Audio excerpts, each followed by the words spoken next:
Perkenalkan, nama saya Christian Paul.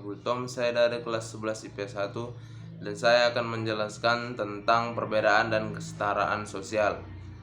Perbedaan adalah hal yang menunjukkan bahwa benda yang satu memiliki sifat yang tidak sama dengan benda yang lainnya. Perbedaan merupakan ketik sama sifat, bentuk, atau karakter yang dimiliki oleh beberapa benda.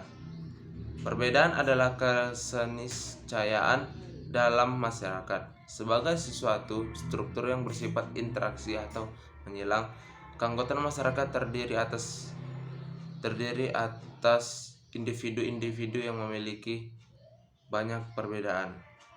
Perbedaan dapat diakibatkan oleh suatu kepemilikan dari individu atau kelompok yang dianggap bergerak oleh masyarakat, sehingga banyak atau sedikitnya kepemilikan menimbulkan adanya kedudukan berbeda, dan ini disebut dengan stratifikasi sosial.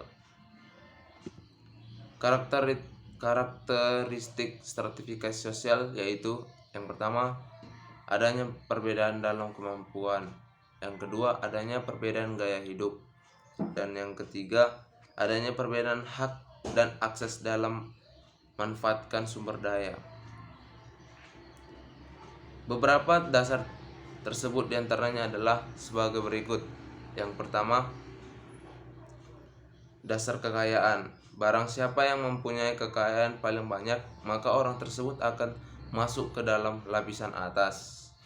Yang kedua, dasar kekuasaan dan kewenangan.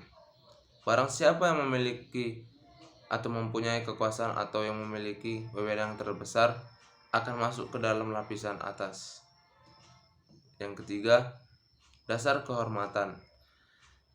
Ukuran kehormatan memiliki saja terlepas dari ukuran-ukuran kekayaan ataupun kekuasaan. Di sini, seorang individu yang paling disegani dan juga dihormati akan menempati posisi teratas. Yang keempat, dasar ukuran ilmu pengetahuan.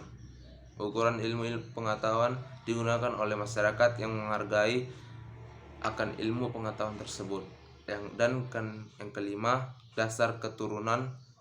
Adapun keturunan rakyat jelata berada pada lapisan bawah. Dan saya akan menjelaskan tentang kesetaraan sosial.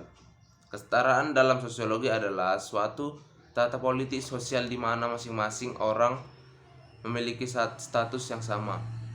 Ini bisa dibilang kita semua setara dalam hak hukum, keamanan, hak kebebasan berpendapat, dan hak-hak lainnya.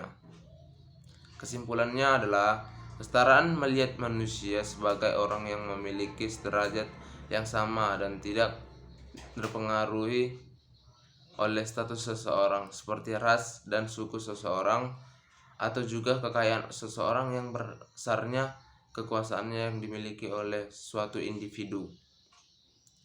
Adapun kategori kesetaraan sosial ini dibedakan menjadi 5, yaitu: yang pertama, hakikat politik, kesetaraan dalam bidang pembangunan. Yang kedua, hakikat ekonomi, kesetaraan dalam pembagian sumber daya yang dilakukan secara adil. Dan yang ketiga, hakikat sosial, setara dengan tidak adanya dominasi oleh pihak tertentu. Yang keempat, hakikat normal, kesetaraan dalam memiliki nilai yang sama. Yang kelima, hakikat hukum, kesamaan di hadapan hukum. Contoh kesetaraan sosial antara lain: seorang guru yang memperlakukan muridnya sama dan adil, tidak memandang latar belakang muridnya, tidak memandang dari kemampuan murid tersebut. Orang tua yang memperlakukan anak-anaknya secara adil dan bijaksana. Terima kasih.